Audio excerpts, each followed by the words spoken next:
ओम श्री गणेशाय नमः। बोलो सत्यनारायण भगवान की जय। सत्यनारायण व्रत के प्रसंग में लकड़हारों की कथा।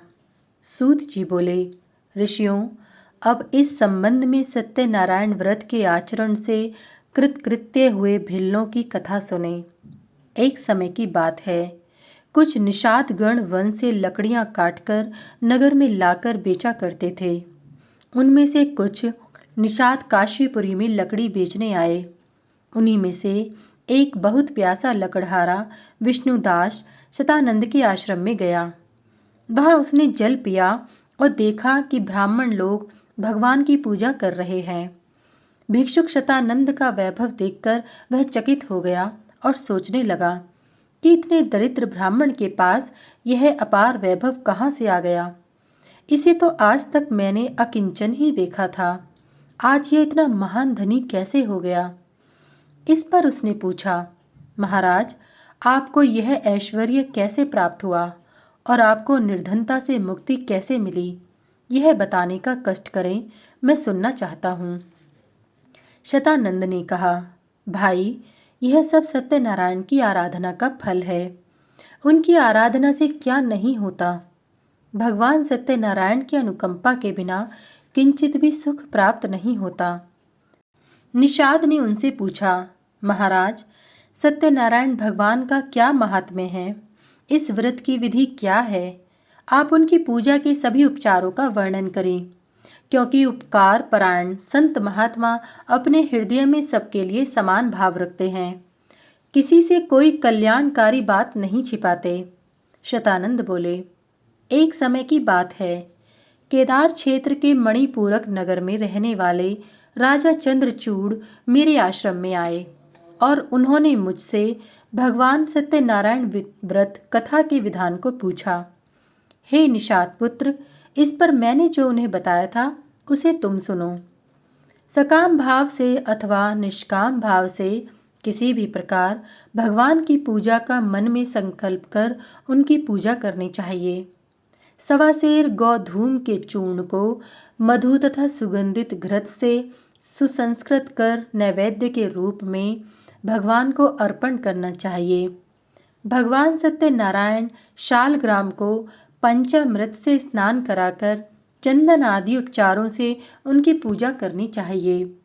पायस, अपूप, संयाव, दधी, दुग्ध, ऋतुफल, पुष्प, धूप, दीप तथा नैवेद्य आदि से भक्तिपूर्वक भगवान की पूजा करनी चाहिए। यदि वैभव रहे तो और अधिक उत्साह एवं समारोह से पूजा करनी चाहिए। भगवान भक्ति से जितना प्रसन्न होते हैं उतना विपुल द्रव्यों से प्रसन्न नहीं होते। भगवान संपूर्ण विश्व के स्वामी एवं आप्त काम हैं। उन्हें किसी वस्तु की आवश्यकता नहीं, केवल भक्तों के द्वारा श्रद्धा से अर्पित की हुई वस्तु को वे ग्रहण करते हैं। इसीलिए दुर्योधन के द्वारा की जाने वाली राज पूजा को छोड़कर भगवान ने विदुर जी के आश्रम में आकर शाक भाजी और पूजा को ग्रहण किया। सुदामा के तंडुल कर्ण को स्वीकार कर भगवान ने उन्हें मनुष्य के लिए सर्वथा दुर्लभ संपत्तियां प्रदान की। भगवान केवल प्रीतिपूर्वक भक्ति की ही अपेक्षा करते हैं।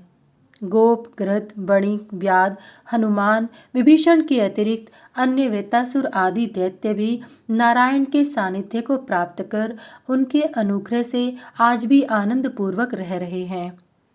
निषाद पुत्र, मेरी बात सुनकर उस राजा चंद्रचूड़ ने पूजा सामग्रियों को एकत्रित कर आदर पूर्वक भगवान की पूजा की।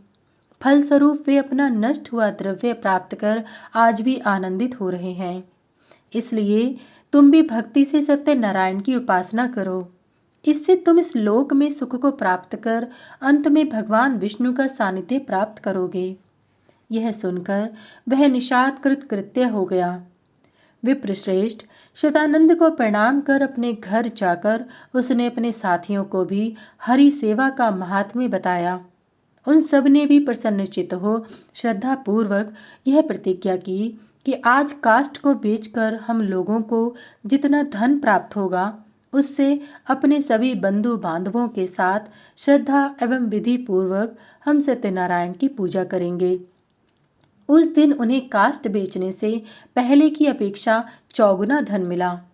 घर आकर उन सब ने सारी बात स्त्रियों को बताई और फिर सब ने मिलकर आदर पूर्वक भगवान सत्यनारायण की पूजा की और कथा का श्रवण किया तथा भक्ति पूर्वक भगवान का प्रसाद सबको वितरित कर स्वयं भी ग्रहण किया।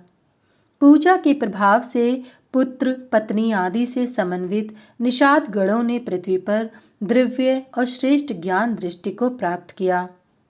द्विश्रेष्ठ उन सब ने यथेष्ट भोगों का उपभोग किया और अंत में वे सभी योगी जनों के लिए भी दुर्लभ वैष्णव धाम को प्राप्त हुए। सत्यनारायण व्रत कथा का चतुर्थ अध्याय।